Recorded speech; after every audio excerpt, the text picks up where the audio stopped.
to your door every week. Our meals come ready to heat and eat. With sizes for 2 people or 4, Venue at Home is perfect for busy people who want a quick, easy, and delicious meal option to share with your roommates or feed the whole family. Add on from our wide selection of appetizers, sides, desserts, alcohol, and more. Receive a discount on your meals by subscribing to get Venue at Home delivered every week. Visit venueathome.net to order today. That's venueathome.net.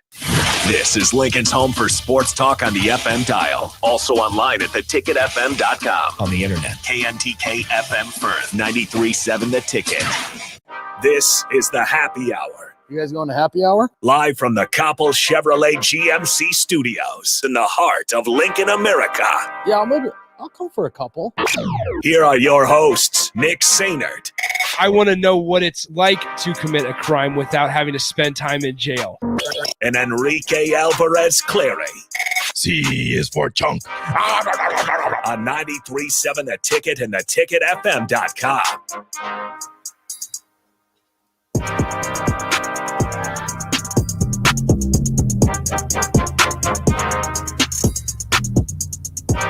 Welcome in. Oh, that was a little hot there. Let me lower that. Let me lower that down. Welcome in, folks. Happy Monday. This is the Happy Hour on 93.7 The Ticket, ticketfm.com. Nick Sainert, Enrique Alvarez Clary with you. Hello, Rico. Hello. How are you doing? I'm fantastic, man. I had a great weekend. How about you? I did as How was well. Norman? Oh, it was a blast. You look like you were having a grand old time doing your job. Yeah. How cool is that? Your job, you get to go to a football game in Norman, Oklahoma. It was actually a lot of fun. The atmosphere was great. Oklahoma fans were great. I've heard nothing but good things coming out of Oklahoma. I did not want to like Oklahoma fans, but I do. So let me walk you guys through real quick. On respect. Yeah, which my tweet that I've tweeted out that video of the scuffle. Respect. And so many people, I think it had like 20 some retweets, but like about 4 of them were just, this is a rivalry based on respect. And I'm like, I guess so. But also, I respect the fact that I want to beat you up. Yeah, Scott Frost said something about that today, and he's like, we're just going to keep our guys on our side of the 50. Dude, just Frost was so complimentary of Oklahoma after the game and today. Like, he's just like, I can't say enough about how well that program is run and how great of a job Lincoln Riley is doing and how great the fans and the stadium and everything. He's just like, man, I love Oklahoma. I tell you what, so when he walked in for the post-game presser, you could tell how, I don't want to say disappointed, but maybe deflated. Dejected? Yeah, just like, man, we were so close. Like, that's just the look he gave off. But back to the Oklahoma fans, let me tell this story. So me and my buddies are the gate that I went into, they opened up at like 8:30 in the morning. So before that, we got down to Norman at like 7:45 or so, just to walk around and hang out with the atmosphere and stuff. And we walked to Big Noon kickoff, and we got stopped by Oklahoma fans, and they were just like, hey, we're so glad that you guys made the trip. Like, I appreciate you guys coming. I hope you guys enjoy the game. I hope it's a close game, but seriously, we hope you have a great time down here. Just out of nowhere. And I'm like, man, this feels like Nebraska. Like, this is awesome. So, man, everybody misses the Big 12. Yeah. I don't know if people miss the Big 12. I think people miss Oklahoma. Everybody misses the camaraderie and the fun, not friendships, but the fun rivalries. Yeah. So to speak, in the Big 12. I think Saturday, let me say this. Because I know if you went to Iowa City, it would not be nobody would stop you and say, hey, glad you're here. Yeah, let me say this. I think Saturday's game, and you guys can correct me if I'm wrong, I think Saturday's game really showed how much Nebraska doesn't have a true rivalry right now. There's bad blood between Nebraska and Wisconsin and Iowa, whichever way you want to go. But there's nothing like it would be with Oklahoma. No true rival. There's no true rival. Not yet. As always, 402-464-5685. You can chime into the show all hour long. Honda of Lincoln Hotline, Starter Heyman text line, as well as on the Starter Heyman Jewelers video stream, Facebook, Twitch, and YouTube. You can also tweet at us on Twitter at Nick_Sainer and at Radio Rico AC. All right, as always, we have to get to our first text of the day. There was quite a few entries. However, I think Jake's the winner. I think Jake is the winner. But Jake is wrong in Jake's text. Jake says, I'm Jake, And this text is the first text. Correct. Possibly correct on the first thing. I don't know if your name's actually Jake. Lastly, they say, and I win all the things. I'm sorry, Jake. Congratulations on being the first text of the day. You are the winner, but you are the winner of Nothing. absolutely nothing. Yeah. So None of the things. congratulations to Jake. There were a couple more people behind him by 30 seconds, maybe a minute. So, But no free shout outs. no free shout outs. So I apologize for those people following. All right. Like I said, 402-464-5685. Let's go ahead and send in your thoughts from Oklahoma, because I haven't looked at the text line all day, obviously. And so I want to know what you guys think following Oklahoma. How did Scott Frost do for you guys? Obviously the defense played extremely well. How did the offensive line? Because that's a big problem. I asked the receivers, running backs, Adrian Martinez. I asked Ramir everything. Johnson about the running back room now with Gabe Irvin having to be out, and he gave me a good response. So we'll talk about that shortly. But first, I want to get to this clip that just surfaced about 30 minutes ago of Shane Bieber from South Carolina. He's the head coach of South Carolina. So they were just asked. He was in Beamer. Beamer, excuse me, not Beaner. So, I was like, Bieber, that's the Bieber, pitcher. yes, thank you. I said Bieber. I was like, that's a pitcher. So they lost to Georgia over the weekend, and he was asked about Georgia's defensive line, and he had a great response here. Shane, obviously they've got a really good defensive line over there. Just what were they doing to maybe make things physical on the offensive side and maybe being able to get a push? Who was doing? Georgia's defensive line. What were they doing to maybe make things difficult on the offense? They've got like 105-star football players on their defense. They have a defensive lineman that weighs 340 pounds and runs better than everybody on this call.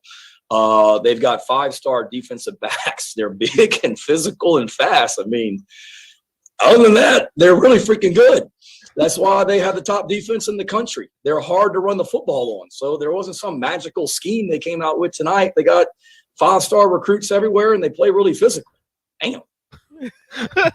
Breaking news: Georgia has 105 stars on 105 stars. Their entire on defense. So was 150 you Yeah, got? So yeah, they've close got to that. 105 stars and 54 stars. Georgia's got 49 4-stars and 1 walk-on. Yeah, because they have to. The walk-on is The walk-on program at Georgia is crucial It is very important So what- to have that one to walk-on. what they're doing. I don't know who he is. Nobody does, because all the See, 105 stars. See, the play. thing is, he's a walk-on from a small town, a small school in Georgia. And if he would have gone to a bigger school, he'll tell you himself, would have been a 5-star.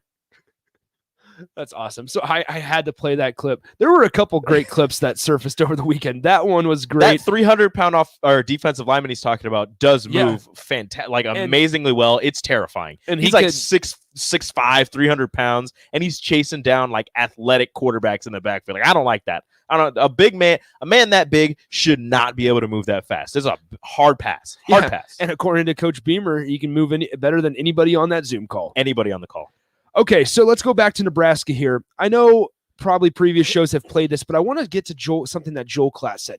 Also, side note, Joel Klatt is fantastic. One of the best in the biz. Makes the game. He and Gus Johnson paired together are fantastic. And I want to get to something and build off of something that he said. So here's what Joel Klatt had to say. It's a little bit longer of a clip, so bear with me. Obviously, it's surfaced I was around going to Husker ask if Nation. you wanted the whole clip or the this team is way better than last year, or Nebraska will win one of their big 4 games. Let's go ahead and do the whole clip. Okay, we'll do the whole clip then. So bear with us here, folks. And I just want to address the Nebraska fan base. I understand that you're growing impatient. I understand that it has been tough to watch this rebuild. But I would just encourage you by stating that team is really good that I saw on the field today. Defensively, they're tough. Offensively, they played very efficient at the skill position. Obviously, the offensive lines need to clean some things up. This came down genuinely to special teams. Nebraska, you lost the game because of 2 missed field goals and a blocked extra point.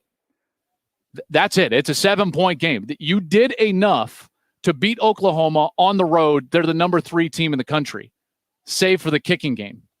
So it is closer than you think. I understand that it's tough. I do. I get it. For 30 years, you guys finished the AP poll ranked. 23 of those 33 years, you were ranked in the top 10 to finish the season. And listen, I know you want to compete for national championships and you want the era of the Osbornes and the Devaney's back. I understand. but just understand that this was a very deep hole that Scott Frost and his staff was trying to build out of. This team is way better than they were even last year when Gus and I called their game against Ohio State. They're tougher. They're cleaner. All of those different things. It's at that moment where they're going to have a tipping point into winning some of these games. Their last 8 football games, the losses that they've had are by a total of 28 points. So they're 28 points away from having an 8-game win streak. I'm telling you, it's this close. It's a razor's edge. They clean up just a couple of things. They are right there. So Nebraska fans, be patient, because I believe still that Scott Frost and this group of experienced players is going to have a big win coming down the stretch of this season. They're going to beat one of the following teams: Michigan, Ohio State, Iowa, or Wisconsin. I fully believe that in my heart, that they will get one of those big wins moving forward. We'll see if they can.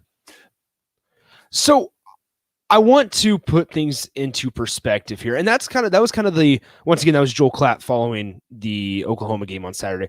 I kind of want to pump the brakes a little bit. That was kind of the thing. The word of the day was, and we have clips from players and stuff saying they're tired of being this close, and they kept doing this motion. You can Garrett see on the Nelson. starter. Yeah, Garrett Nelson said he's Quentin tired Newsom, of this. It pisses him off whenever coaches are like, we're this close, or players like, we're this close. He's like, I don't want to be that close. I just want to do it. I just want to be there. Quentin Newsom said the same thing. Deontay Williams said the same thing. I want to talk about the magnitude of this Michigan State game as well. It's huge. This game took a whole new meaning. And here's the thing: is it's a little scary as a Nebraska fan, because you have no idea how Nebraska is going to respond following last Saturday. You can hope that they come out and they build off of last Saturday. Mm-hmm. But here, the reality of it is they've played good quality football and still lost in previous years, and then came out the following week and laid a fatter egg than ever. Followed it up with a stinker. And so you kind of worry. That's why I want to pump the brakes on everything that happened Saturday. Now, I'm not saying to refrain from being optimistic. Don't stop the car entirely, but just slow down a little bit. And I'm not saying that I know there's a lot of people, and there's the majority of people aren't saying, "Oh, Nebraska's got this thing figured out." But here's the thing. Here's the thing. That game on Saturday against Oklahoma, Scott Frost coached that very, very well, and we'll dive into that in a little bit. And that's where I'm sure the text line will freak out and say, well, Nebraska still lost. Nick, Nebraska still lost. Scott Frost still lost the game. And I fully understand that. And you have the complete right to say that, because that's fact. If you want to put it in any type of perspective from the Oklahoma side of things, Oklahoma fans they're freaking out. Believe that Scott Frost outcoached Lincoln Riley and Adrian Martinez outplayed Spencer Rattler. And they're terrified. They're saying, Oklahoma fans are saying that their team sucks and they're terrible. How could you let Nebraska stay this close? But I think Oklahoma's still a really good team. That's a really talented team over there. They're well coached. They have amazing athletes, talented athletes all over the field. I think Nebraska played above what they've shown. I think they played to the level that they are completely capable of playing to that level every single day, every single game. The problem is they haven't. They got up for this game. It was the 50th anniversary. It was an old rival. Everybody told them how important this game was. They got up. They stood up for this game. They stood their ground, and they punched back. They went punch for punch with Oklahoma. Just a couple miscues here and there cost them the game. The issue is now, how tired are you after that game? You went blow for blow. You went 12 rounds with Oklahoma. You've got another fight coming up right now. Can you withstand the blows that Michigan State's going to give you? Because they're going to. I was talking to DP earlier. I said they were going to punch you in the mouth, and he said, "No, I don't know if they're." He said, "I don't think that they're capable of punching you in the mouth, but what they're going to do is just body blow you until you keel over and you fall down, because they are going to hammer you with the run with the best running back in the Big Ten currently. After Mo Ibrahim went down, Michigan State has the best running back in the Big Ten. People believe that this Michigan State team wasn't going to be very good coming into the season. They got Mel Tucker from Colorado. How good is he actually going to be? Well, it looks like Mel Tucker's doing a damn good job at Michigan State. And in case anybody forgot, Scott Frost and this staff is 0-2 against Mel Tucker. Yeah, and Mel Tucker, I would say that when Mel Tucker got hired at Michigan State, it wasn't a fact of whether or not he could, win there. It was a matter of fact of win. And nobody expected Michigan State to be this good or this quality of a football team in year one. because they lost a lot of players to the portal. Obviously, they picked up some guys. Kenneth Walker, a guy whose name you'll hear a lot, averaging over 8 yards per carry right now. You'll hear his name a lot this week. He's going to get a lot of carries. Yeah, and that's something that, maybe the rush defense worries you going into this week. But that's what I'm trying to get at is Nebraska celebrate how the maybe not celebrate. Embrace how they played. But here's the deal. In reality, we have no clue how they're going to come out on Saturday. There is no clue because we've seen it both ways. They've come out and played really, really poorly one week, and then the next week they've played extremely well and maybe gotten a win or maybe lost by one possession. And then we've seen it also flip-flop, like I just said a couple minutes ago, where they've played extremely well one week, following week they come out and they poop all over themselves. It's true. That's the truth of it. And I want to go back to something I said last week going into the Oklahoma game, a game that was on national television. And it was a time that Nebraska had an opportunity to, showcase what they were doing, make their mark, because you had a showcase game earlier in the year, and that was against Illinois, and you sure as hell didn't make your mark in that game. You left something out there, but it wasn't a good thing. Yeah, and I mentioned how Scott Frost last week, and Rico and I had a good discussion about this off air that we can now bring on air. We talked about, I said that Scott Frost had a chance on Saturday to prove to the fan base that he still is capable of doing this job. And yes, you, to an extent, you want to show the fan base that you're capable of doing the job. But then Rico pointed out also that he shouldn't care about what the fan base thinks. And so last night I was thinking, while I was preparing for the show today, I was thinking maybe Saturday was more of a, and we're never going to find out the truth of this, but maybe it was more of the way Nebraska played, relatively complete, despite the offensive line and special teams, two of Nebraska's biggest problems all season long thus far. Maybe it was a way that Scott Frost kind of proved to himself that maybe this thing's going in the right direction. He was telling his players before the game, I want you to let loose. I don't want you to worry about the outside noise. I just want you to go out there and play. And he was telling his players that. I think he was also telling that to himself. Yeah. I think he was trying to hype himself up and say, look, you haven't done well these 3 years. You're not very good. The fans and everybody, they're doubting you. They don't think you can do this job. I just got to go out there and I just got to coach. I can't worry about coaching to appease the fan base to, we're going to run the ball. We're going to run the option. I can't do that. I just got to go out here. We got to run plays that we know will work, or run plays that we think will work, and try to get this Oklahoma defense, stepping back and try and catch them by surprise with some things. And I think that's what they did. Yeah, they ran the ball. Yeah, they stuck to the run a little bit. They had more runs than passes, I believe, the entire first half. And the defense played lights out, played out of their minds in the first half and in the second half, really. I mean, they gave up a couple things, but it wasn't terrible. But the way that the offense played, it seemed a lot more loose and free, and the play calling was completely different than anything we've seen in the past couple of games, because they were taking shots downfield. They weren't hitting all of them, but they were getting guys deep downfield. They weren't throwing as many swing passes. They threw a couple. They weren't throwing many horizontal things. They were running straight up the middle. They weren't running outside the tackles. They were running inside the tackles, trying to get plays. Adrian ran a lot, mostly off of scrambles, but when he did run, you saw guys pulling and getting in front and knocking people over. Like, the offensive line in pass protection, not that great. In the run blocking, again, not that great. But you saw a couple of plays here and there where this offensive line showed out. They showed you what they could do. In the first quarter, the pass protection wasn't awful. They were giving Adrian a decent amount of time.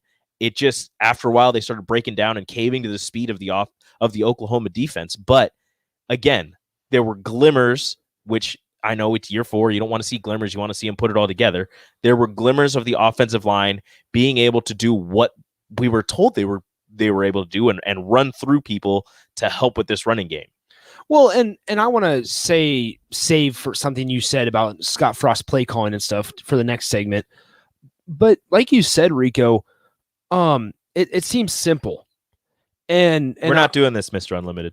And I want to talk about the way that Nebraska ran the ball, maybe more of the quantity that they ran the ball in as well.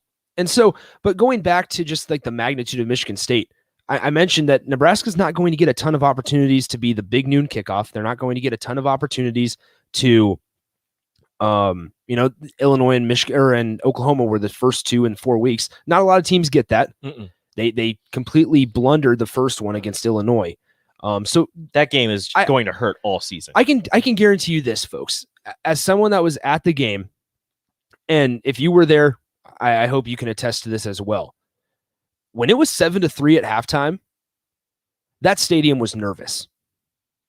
That stadium, that press box, it was nervous because people were starting to change the channel to, Nebraska's only down 7-3 against Oklahoma. Mm-hmm. They only held Oklahoma to 7 points in one half. There's no way. No way. People were impressed with Adrian Martinez, which if you have Adrian Martinez slander, you can either text it in and we'll just completely, I will shut that down. I will destroy you. Tell me why you think Adrian Martinez played badly. I actually want that. I am welcoming that right now. Text in and tell me what your Adrian Martinez slander is for this game. And this is perfect. Unnamed texter, that's his name, goes, Martinez had his 3rd highest passing QBR of his career on Saturday and was 16 of 16 on throws traveling under 20 yards. Consistency, right?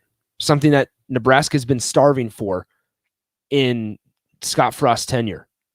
My man's outplayed a Heisman contender, a possibly number 1 NFL draft pick. Mm-hmm.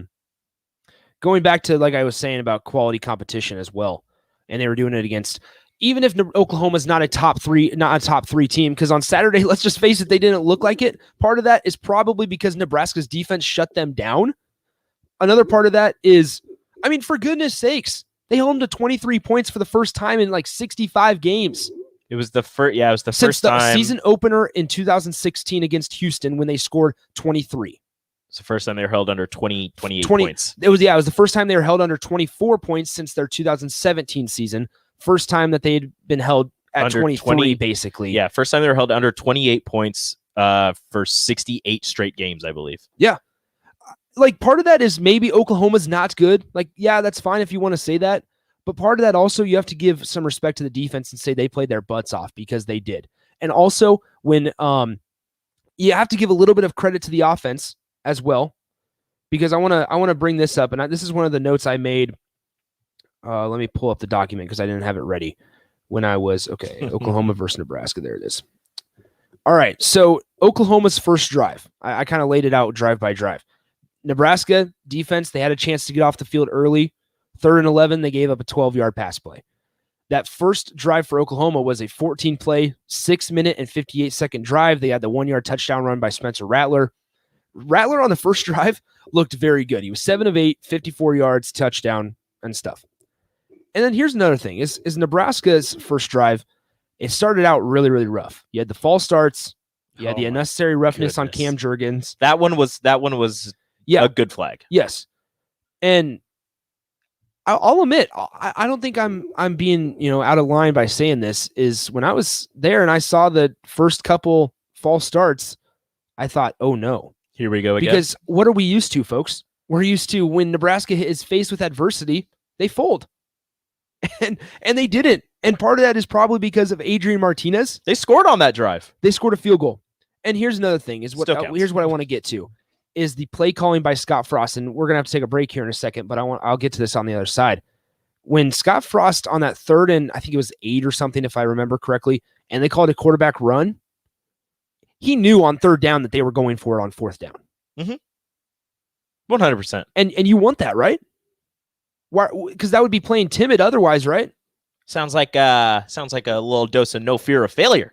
If you ask me. Oh boy.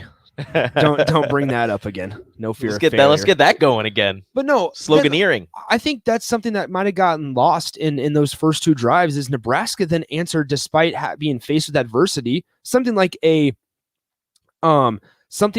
good quality football team would do when they're faced with adversity. They're still able to find a way, and part of that's because Oklahoma's defense may be not as good as many people thought, but also part of that's just the offense working and being tough and resilient. And they might have gotten lucky on a couple, 3rd and longs or whatever, and they might have gotten lucky on, Austin Allen being able to grab that pass on 4th down or whatever. However, they answered back with a pretty long and substantial drive of their own, which gave the defense a breather, and we saw the defense pay it back. That's football. Which is what we were asking for before the game. We were saying Exactly. The offense has to sustain drives, let the defense catch their breath because they're going to be running all over with this Oklahoma offense. Exactly. So we're going to get into Scott Frost's play calling. We'll listen to some of the things that he had to say and some of the other stuff from Monday's press conference. Go ahead and text in 402-464-5685. Big weekend game this Saturday against Michigan State, folks. We'll be right back on the Happy Hour. Follow Nick and Enrique on Twitter at Nick_Sainert and at Radio Rico AC. More of Happy Hour is next on 93.7 The Ticket and theticketfm.com. 93.7 The Ticket, Fox, KFXL weather. Sponsored by Security First Bank, a relationship you can count on. A few scattered thunderstorms a possibility this morning ahead of a strong cold front, which will bring big changes. We'll reach up to near 80 by the noon hour, but see temperatures falling to near 70 by this evening. North-northwest winds eventually gusting over 25. Mainly clear tonight, a low down to 50. A beautiful day tomorrow with a high of 72. I'm meteorologist Tim Wright for 93.7 The Ticket and theticketfm.com. Your home should not be a zoo to unwelcomed animals. Let the experts at Bats to Rats take care of those problems. Dane has been a leader in wildlife and pest management and prevention in Lincoln and the surrounding area for 15 years. He can help you get rid of bats, rodents, and anything else. Whether it's residential or commercial buildings, schools, apartments, or churches, they're always a phone call away. Call today at 402-310-0904 or visit batsterats.com. Bats to Rats Wildlife Control and Prevention. The weather has changed, and now it's time to adjust your footwear to change along with it. Stop into Brown's Shoe Fit at 66th and Q to get ready for cooler temperatures and fashion trends. They're stocked with Hey Dudes, Brooks, New Balance, Danner boots, Keen or Merrill hiking boots, and plenty of other options. Plus, they have Nordic beach jackets and Bindle tumblers to take to the gym with your new athletic shoes. So get to Brown's Shoe Fit today at 66th and Q. The decision to replace your air conditioner will save or waste money for 15 to 20 years. Bryant offers some of the most efficient ACs available, up to 26 year. Schedule your free estimate at BryantLincoln.com.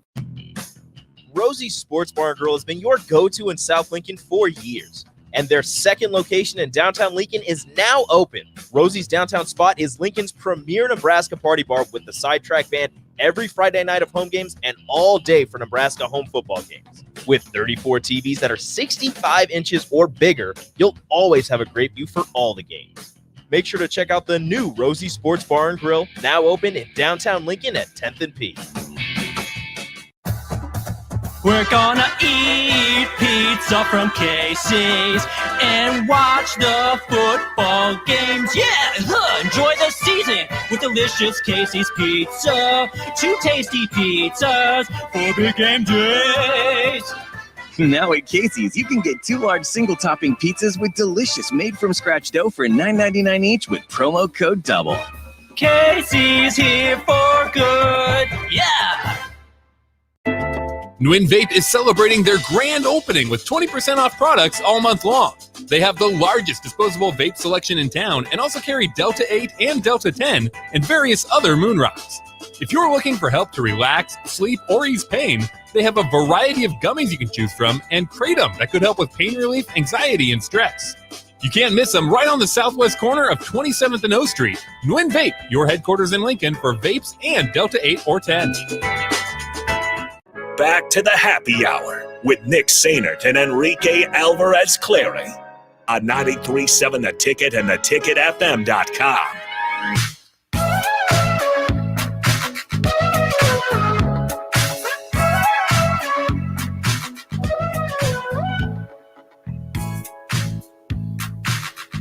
Welcome back in to the Happy Hour, 93.7 The Ticket, ticketfm.com. Nick Sainert, Enrique Alvarez Clary with you. We get this off the Starter Heyman text line. Also, thanks for the input quite a bit today, so we appreciate it. Yeah, we appreciate all of you guys. Unnamed texter says, Nick, we get what you're saying. You can't take too much away from that game on Saturday. Nebraska is capable of playing well and winning a lot of games, or playing like trash and losing all of their games. Nobody knows what's going to happen. You're absolutely right, and that's what I'm trying to get at. Nebraska's capable of winning on Saturday. We sit here on Monday like we do every single Monday and say Nebraska has the talent and is capable of winning on Monday. And now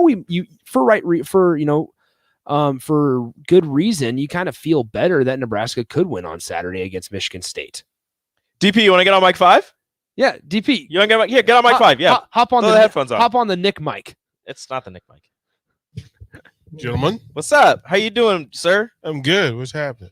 Oh, nothing. We're just talking about how well Nebraska played and how we have absolutely no idea what's going to happen against Michigan State because there's been a history of Nebraska playing well and then coming back and playing terribly. Watched the game 3 times. Mm-hmm. Once live, once to film review, and then once in slow motion so I could really coach. Mm-hmm. Their best performance of the season so far. Mm-hmm. I can agree with that, and I watched it once. Best performance of the season so far, but they are who they are. Exactly, and you can say both things. So before folks get in their feelings, I'll say you can say this was their best performance, and it's not good enough. Yep, like you can say both because both are true, yeah. and I would pretty sure that they would agree that yes, we like some of the things we did. There are still some things we have to fix. A lot of things. This is a 2-2 team. This is exactly what you get. You get is just as much good as you get not good. And would you agree with me and Nick saying that this is probably the best game on a play call basis for Scott Frost in the offense? I would say just in total coaching, whether that's adjustments at second half or just in a total, shell of coaching. I feel like Scott Frost managed the game well with play calling, with how often they ran the ball. Despite it not working, they stuck with it to an extent.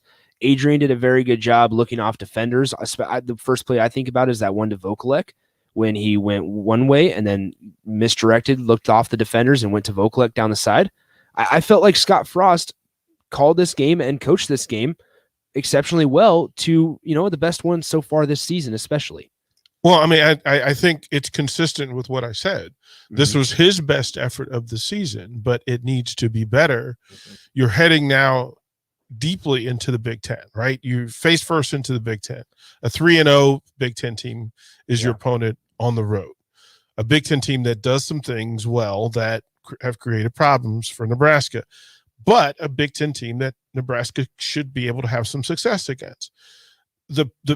Where we stand with this team is we don't know where we stand with this team, and that hasn't changed. We got a few more answers, but we don't have enough answers to go, hey, this is a 9-win Nebraska team or a 9-loss team. We don't know. Mm-hmm. We simply don't know, and we'll go week to week with this team to evaluate and assess whether they stay true to who they are, which is do half things right and half things wrong, or whether they excel, or they can get in quicksand and go under. We don't know. And anybody tells you they know is lying to you. Yeah. So yeah. Hop on the roller coaster, folks. We're firmly in our seats there because like DP just said, and I was just about to say this is 1 week it can be high, and maybe it's as high as Oklahoma was on Saturday afternoon after that performance, and then it could be very, very low like it was after Illinois. And so just, I guess, buckle your seatbelt because you don't know until it happens, I suppose. That's your fandom for the season. Yeah. From week to week. Don't worry about looking down the schedule. Don't do it. Don't do it to yourself. Because everything is versatile. Everything's flexible. Everything's fluid. Michigan State, bye week, Northwestern, Ohio State, Michigan. Yes. Yeah, just kind of ling out from week to week. Just kind of hang out. It's all right. It's all right. You know. This game gave me the warm and fuzzies because this is outside of one team later on the schedule. We were not even talk about it. This is the fastest team you're going to see this season.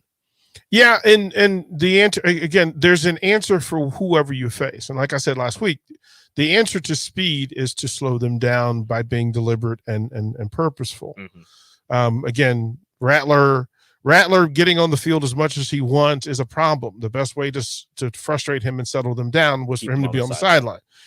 The same thing applies next week. Same thing applies Saturday. That applies, but also for a different reason. Speed is not your issue. These are leaners. Mm-hmm. These are in a phone booth, hands to the pad, to the breastplate. This is that game. So how do you fend yourself? How do you set yourself against them? Spread them out, make them a little bit more versatile, make them a little bit more vulnerable, and then do what it is that you do best. And what we saw Saturday was Adrian with his feet, putting big guys in space and creating a gap for him to walk through, and then attacking linebackers with big tight ends to remove them from Adrian's window and other. And that's simple. Right now, the weather forecast for East Lansing is high 60s with a chance of rain, which is Big Ten weather.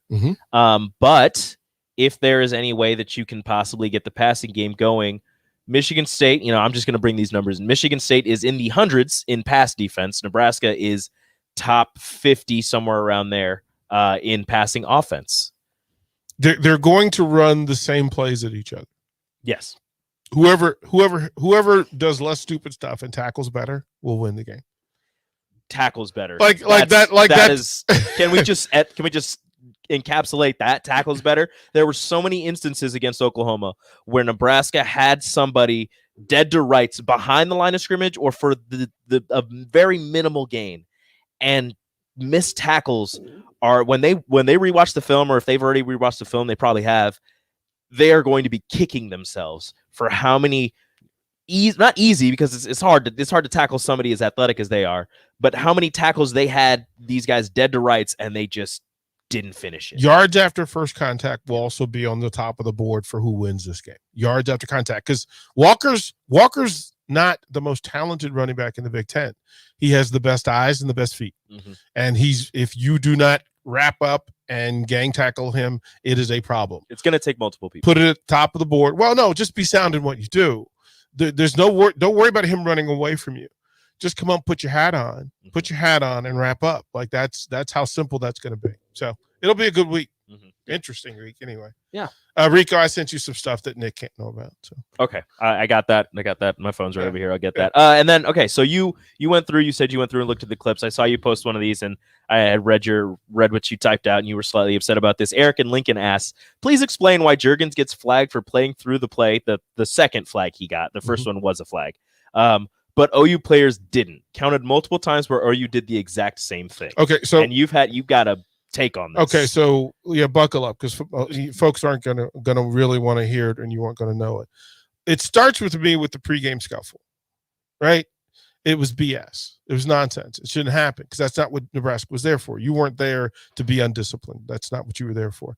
But it was a part of Oklahoma's personality. As a matter of fact, it's what they used to. As a matter of fact, I'm pretty sure that coaches sent them down to egg this thing on, because that's what they do. When you watch film, you find out what people do on a regular basis. So natural movement, right? The flags are thrown when there are unnatural movements in the game of football. If there's a thing that you do all the time and that you're taught to do, it looks natural. Oklahoma. If it's a thing that is unnatural to you or has been exceptional to what you've done, then their eyes are drawn to it and they throw the flag. I'm not saying that Cam Juergens was wrong. I don't think he was wrong at all. As a matter of fact, I'd have patted him, gave him an attaboy if he came to my sideline. That's just me, because he did what they should be doing anyway.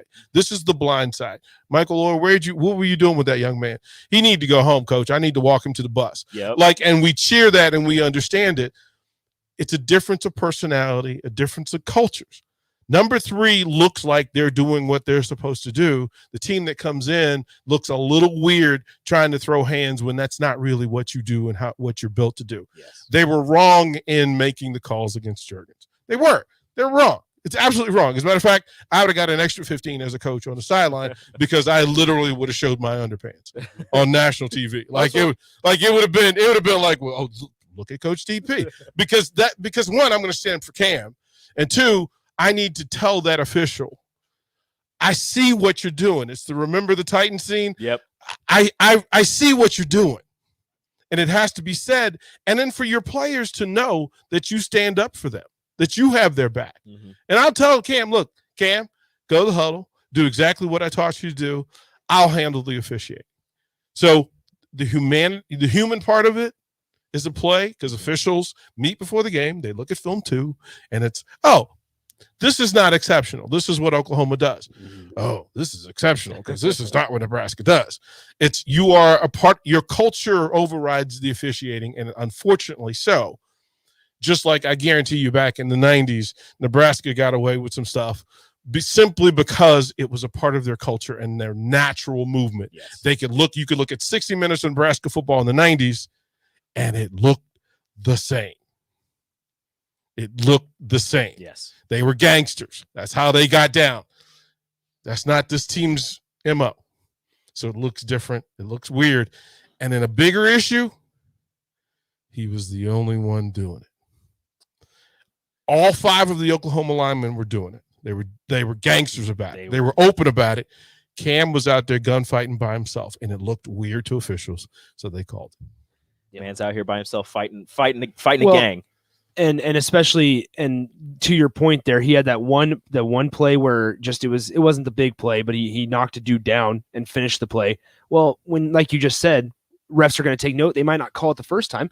Then the next play, that was the big play, the big chunk of yardage there to Ramir Johnson. And once the Oklahoma guy could see the play, so he could have released the block or released his hands. And we know there's some added little bit pizzazz when you go, and that's just Cam Jurgens finishing the play, in my opinion. I'm not mad at Cam. As a matter of fact, as a matter of fact, I would ask on the board, where were the rest of you? Why weren't you? They asked Frost about that today, and he says, "I would rather have to tell a player, whoa, than giddy up." Yeah. All facts. And they caught him a couple times. I don't know after that one, but they caught Frost a couple times after some flags on Nebraska and some no calls on Oklahoma, where he's in the official's ear and he's giving it to him. Oh yeah, and you like to see that kind of fire. Well, depending on what it was, right? There's what you're doing naturally, and if you are a natural alpha, ending football in a dominant position, right? That's a thing that line coaches will teach. I need for you to finish in the dominant position, which is on top of somebody or standing over them. Like, that's the win. And if you're doing that and you go as a coach and you can say, hey, listen, Mr. Official, that's what they're taught. So you can't punish us for how we play the game unless it's unnatural to what they do. And that's what happened Saturday. Unfortunate. Yep.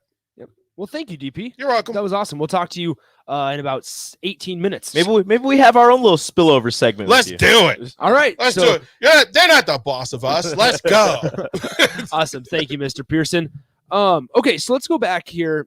Really good stuff there. And we were going to touch on that. Trust me. So, and DP can do a better job than I personally can. So he'll break it. Look, if you want to break down of the game and practically play to play, make sure you listen to One-on-One with DP following the show and Old School following that. He'll break it down for you. All right, let's get to this here before we take our final timeout. I mentioned that Nebraska, they don't have a ton of success in road games under Scott Frost. Road games against opponents? Yeah, I heard you say that that's earlier. Not bad. But no, so let's talk about this. I said that I felt like Scott Frost, coached a pretty good and complete game on Saturday, despite, obviously the offensive line woes, but, can you look at Scott doing that? Can you look at, and yes, to an extent, but you also have to look at the position coach. And then obviously special teams was, a blunder. Lackluster. Scott Frost hasn't beaten a ranked Big Ten team. Scott Frost also hasn't, and this is, I guess, this is the kind of week that it needs to change. So let's go through Big Ten road games under Scott Frost. He's won 4 total. In 2018, he was 0-5, losses against Iowa, Ohio State, Northwestern, Wisconsin, Michigan. In 2019, he was 2-2, losses against Minnesota and Purdue, wins against Maryland, that was the big blowout, and then Illinois on the road. 2020, he's 2-3 on the road in Big Ten games, wins against Rutgers and Purdue last year, losses were Ohio State, Iowa, Northwestern. He's 4-10 in Big Ten road games, and the 4 wins were against lower-level conference teams, ones that we all agree we think should be beatable, right? I mentioned last week that Scott had an opportunity against Oklahoma to prove to the fan base, and I already talked about that, how maybe it was a step in the right direction for him. Now it becomes a conversation of building off of it, and it has to be done Saturday against Michigan State, a team that, yes, is ranked and is better than we all thought they were going to be. But it's time to put it all together and build off of last week. And you can say that they're improving. However, going back to the facts, they have not done well against ranked teams in general. and they have not done well against ranked Big Ten teams. And then, isolating that even more, they have not done well on the road.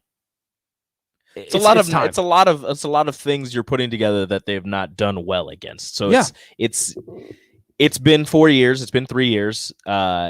You've had time to put it all together. As we've seen, it has improved. Mm-hmm. The first game hopefully was just an aberration and just something that we can kind of throw away. Although week by week, it's going to look worse and worse if Illinois keeps losing. Yeah. Then you've got the 2 wins against Fordham and Buffalo, which kind of got the fan base back into it, thinking, maybe they can do it. And then the Oklahoma game just reinvigorated.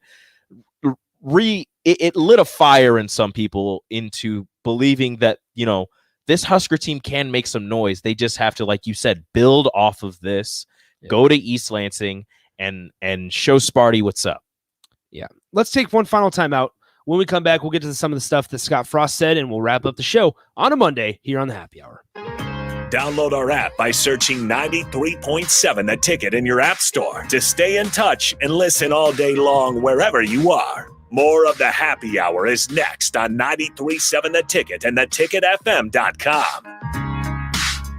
The decision to replace your air conditioner will save or waste money for 15 to 20 years. Bryant offers some of the most efficient ACs available, up to 26 year. Schedule your free estimate at BryantLincoln.com. Early break with Sip and Jake. What would you do if Nebraska takes the lead in the fourth quarter because Cam Taylor-Britt returns a punt for a touchdown? That is hard. I might have some big heart palpitations. Think about it in the context of the game of the century. Yeah. Johnny Rod. What kind of storyline would that be? Cam Taylor-Britt pushes Nebraska ahead. I'd write about it after Baz and Parker resuscitated. Early break with Sip and Jake from 6 to 8 every weekday morning. Nguyen Vape is celebrating their grand opening with 20% off products all month long. They have the largest disposable vape selection in town and also carry Delta 8 and Delta 10 and various other moon rocks. If you're looking for help to relax, sleep, or ease pain, they have a variety of gummies you can choose from and Kratom that could help with pain relief, anxiety, and stress. You can't miss them right on the southwest corner of 27th and O Street. Nguyen Vape, your headquarters in Lincoln for vapes and Delta 8 or 10. Hi, Sean Callahan here. In 2013, I first came across Koppel Chevrolet GMC in Louisville, and I've been a customer ever since. What's kept me coming back to Koppel is the people. Oftentimes, owner Bob Koppel and his son Brandon are right there with you in the showroom, walking you through the process. There's no runaround at Koppel. It's a hardworking Nebraska company built on honest, small-town values. So make that short drive to Louisville or visit them online at koppelcars.com. Tailgating is back, and Sartor Heyman Jewelers is offering a deal that'll really fire you up. Receive a free Traeger grill with a purchase of $2,500 or more. Take advantage of interest-free financing with no money down. Sartor Heyman has dazzling jewelry in every price range, so buy her the diamonds she's been dreaming of and get instantly rewarded with a free Traeger grill. Offer ends soon, so hurry in and get them while they're hot. Sartor Heyman Jewelers, a Nebraska tradition since 1905. 93.7 The Ticket is hiring. We're looking for a highly confident, driven, and energetic individual to join our team as a sales executive.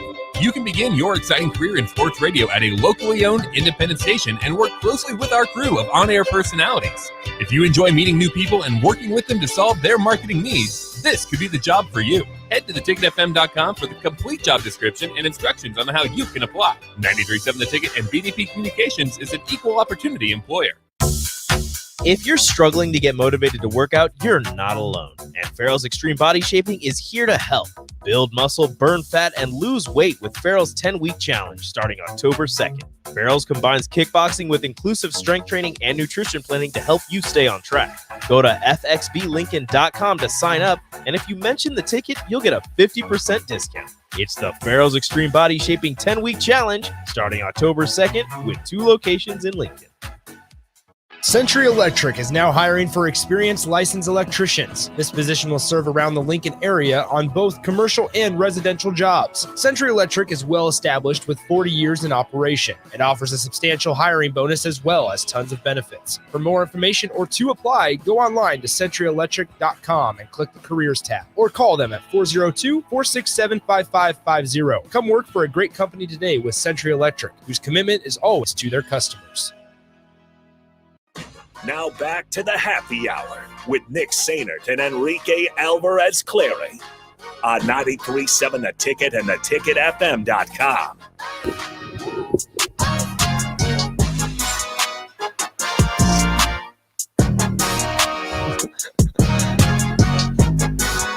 Back here on the happy hour, 93.7 The Ticket, ticketfm.com. Shout out industry, baby. Whew. Rico's dance bouncing on a Monday is always better than any other day of the week because he's had 2 days to recuperate. I've had time to re-energize and 2 days of practice at I home. had 2 weeks coming off a Nebraska win, and this week coming off a really good Nebraska performance. Yeah, and I'm fueled by ribs. So yes, which did they turn out well after? Even though you ran out of pellets, they turned out fantastic. So they were a little too salty. I messed up. I put too much salt. But I went with a 3-2-1 method: 3 hours, 2 hours, 1 hour, and somewhere in between the 2 and the 1, I believe, I'm not really sure when, my smoker ran out of pellets. I didn't notice until I went out there after it should have all been done, and I was like, all right, ribs are done. I went out there, looked at the temperature for the smoker, and I was like, that seems a little low. That's not what it's supposed to be. I opened it up, I looked at the ribs, and I was like, those are that's not how it's supposed to look. That's awesome. So I opened it up. I'm like, no pellets. So I opened her up, put some more pellets in there, held the primer button so that it would get the pellets back in there, cranked it up to 400, left it for about an hour because I messed up. Came out fantastic. That's good. I'm glad. I'm happy for you, Rico. Congrats on your ribs. Thank you. It's the first time I smoked ribs, and I'd like to say it was a really good job. I'm excited to do it again. Try some different seasonings, maybe not as much salt. Excited for the future. Yeah, way excited for the future. People are telling me to try different things. Somebody said to smoke a whole chicken. I don't know if I'm ready for that journey yet. Seems a little advanced, but we'll see. We'll see what happens. I'm about to move again, and I think I want to invest in a smoker. I think so. It's going to be worth it. You can. We'll see how it goes. I'm ready to become a full-on suburban dad. I'm ready for it. Good. All I need is my own place so I can start mowing the lawn. Speaking of lawn, here, let's just that's a perfect segue into this. Scott Frost talked today on Monday about just playing on grass in general. And you might wonder, why is this a big deal? Well, if you remember correctly, last year, Purdue is grass. Miles Farmer had that slippage and got injured. And so sometimes guys can lose their footing or whatever on some grass. Last week against Oklahoma was grass. This week is grass as well. Here's what Scott Frost had to say. Yeah, I like grass, so I didn't think it was a factor at all Saturday. We practiced all 3 days on grass last week. We will again this week, and hopefully it's a good track and we won't have any issues. Can I hear that one part again, please? I like grass. Thank you.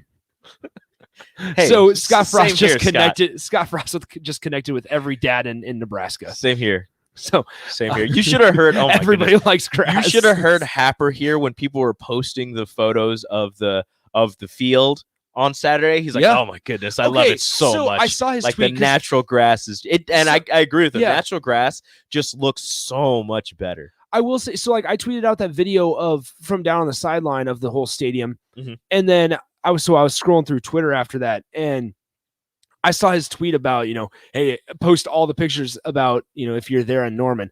I thought he was sarcastic. No, he actually likes grass. He loves the stadium pictures of his natural grass. Although he makes fun of Northwestern all the time, and the last time he did that, the Northwestern like field managers account, whatever, I don't remember what they're called, but they tweeted at him. He said the grass looked a little high. They tweeted out a picture of them holding a ruler in the grass to show how high it was. That is awesome.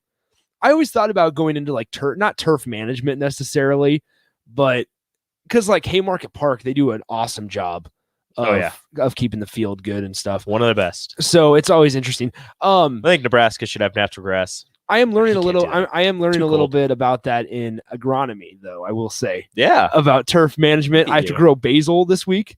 So, are you gonna cook with it? No. I don't trust myself. Okay, it was the Northwestern football account, so it was the Northwestern actual football checkmark account tweeted back at him. Wow! Congratulations, Happer. He made it. You made it. He loves Northwestern. Speaking of somebody that loves Northwestern. Big Evanston field guy. Goodness. Okay. in all seriousness, let's look. We have about 2 minutes left here. Maybe Saturday was a glimpse of what this offense, what have been planning this offense to look like. However, through the first couple games, they weren't able to have it look that way because of Vokalek being out. Xavier Betts was able to practice, must have practiced well enough the previous week. Both Lubick said it last week and Scott Frost said it earlier today that you can expect more of Xavier Betts, and even Omar Manning now has been, oh my goodness, paired with that. Please use them more. And here's the thing is Vokalek was back, like I just said, and despite Oliver Martin not being available, maybe that's the deal and that's the kind of a glimpse of what Nebraska's offense is supposed to look like. Like Samori Toure only had 3 receptions. Yeah. But the offense was still humming along in the passing game because you had Austin Allen and Vokalek and Omar Manning and Xavier Betts, and Levi Falk had a beautiful catch in there where he took a helmet to helmet hit. I don't know if anybody noticed that. Dude turned himself into a missile and put the crown of his helmet in Levi Falk's face, and nobody even questioned anything. Yeah, credit to Levi Falk and to Austin Allen. They had to hold on to some footballs there in the heat of a huge hit. We're not done yet. It was so loud. We're not done yet. So like I was saying, the glimpse of the offense, Nebraska, they ran the ball 38 times, and some of that is Martinez having to scramble a little bit. But like Ramir Johnson ran pretty hard over the weekend, and they're going to need him to do that even more now. I'm a little concerned with Ramir Johnson against Big Ten talent. I'm not saying he can't do it. I'm just saying he's a little more slight of frame than some of the other running backs they have. He looked fantastic against Oklahoma, and I want to see if they decide to have him start again against Michigan State, although I think Marquise Stepp should get the start probably. And also, probably everybody knows it, but a little update on Gabe Irvin. He is out indefinitely with a knee injury. Yeah, but like I was saying here, Ramir Johnson, he had 11 carries, 42 yards, so not great statistically. However, it kind of just felt like Nebraska was sticking with it a little bit more on Saturday. We've seen that the last couple weeks. It opened some things up. Big play with Ramir Johnson. Adrian Martinez did well on those. We're done for today. We'll talk to you guys tomorrow. We'll break down Michigan State. Adios. Talk to your local Landmark CTS about John Deere planter performance